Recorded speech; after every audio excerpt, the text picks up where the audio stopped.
Naumani agad ng batiko sa mga kritiko ng administrasyon ang pagkakatalaga kay Remulla. Giit ni Davao Representative Paulo Duterte, makatutulong si Remulla para pagtakpan umano ang mga problema ng mga nakaupong opisyal ngayon. Umangal din si Judicial and Bar Council, ang mga senador sa nakaalyado ng mga Duterte.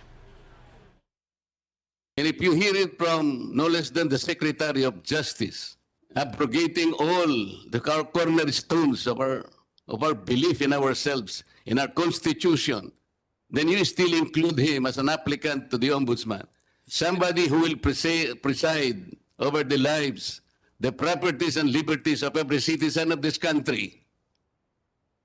You take light of that. Majority considered it as slight. Pumasok na ho dun yung consideration of the merits of your complaint.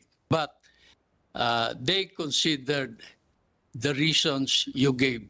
It's apparent that the JBC subverted its own rules and really performed extraordinary leniency in the case of at least 2 applicants, by which we're totally perplexed and rather alarmed for its future performance. Dinipensahan naman ng palasyo ang appointment ni Remulla. Nangako rin si Remulla na isusulong niya ang transparency sa pamahalaan sa gitna ng malalang isyu ng korupsyon.